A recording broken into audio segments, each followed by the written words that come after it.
Hello, UMS families. Hope you're enjoying your summer. I've certainly enjoyed mine, though I am excited to have the teachers and students return.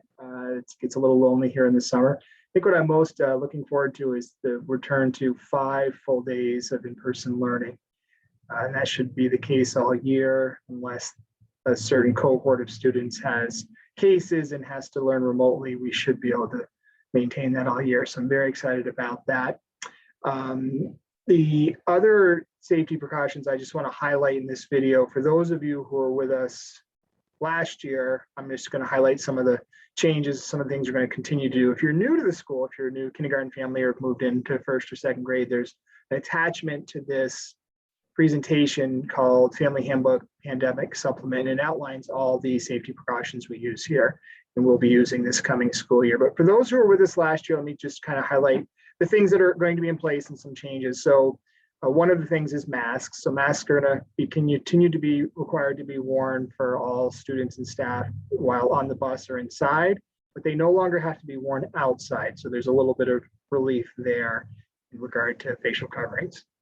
The physical distancing, we're going to do what we can to maintain the 3 feet, but it's not going to be as strictly as enforced as it was last year. So we will certainly physically distance because that's an important layer of protection, but it's not going to be as strict as it was. We had a couple of classrooms that were at capacity. We literally couldn't put another student in and maintain the 3 feet.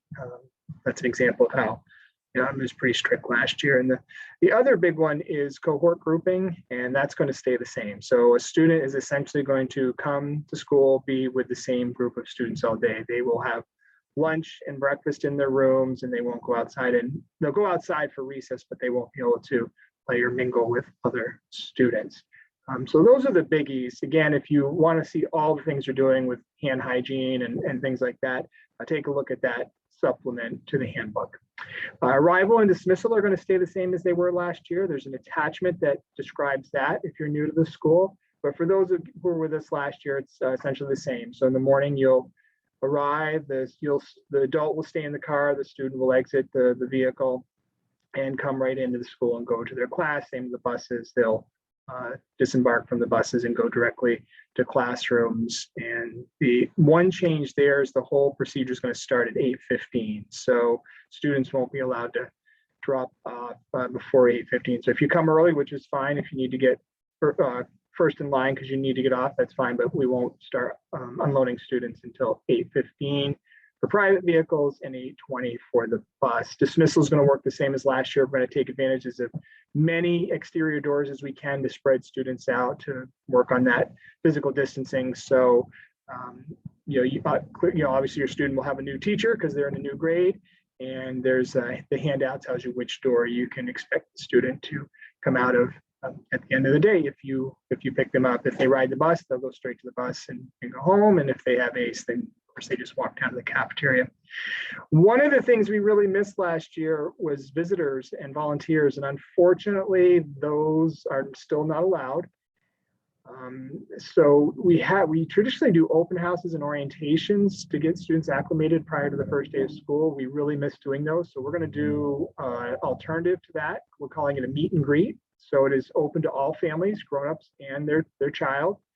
And there's an attachment that explains that. There's a meet and greet flyer, and it tells you where you'll start with the classroom teacher and what times are available. I've made 2 time slots for each grade level, and I've coordinated with Mallance Bay School. So if you have a child at Mallance Bay and here, you are able to pick times that work for you to be able to attend both. So it's 2 at each grade level. The program will be the same. Pick the one that works for your family, and you do not have to sign up. Just come to the one that works for you. No one has to wear masks outside, as I mentioned earlier, but any student that comes into the building to see the classroom will have to be masked, and we are only allowing students in the building. Grown-ups will not be able to come in because of the no visitors protocol. So again, take a look at that flyer. It tells you the times. It's going to be at the morning of August 24th. And finally, the last thing I want to mention is our first PTA meeting. That will be Tuesday evening on September 14th at 6:30. And unless the weather is really bad, we're going to do it out under the tent. So, and we'll have to bring a chair if you have one that you prefer, but we have chairs.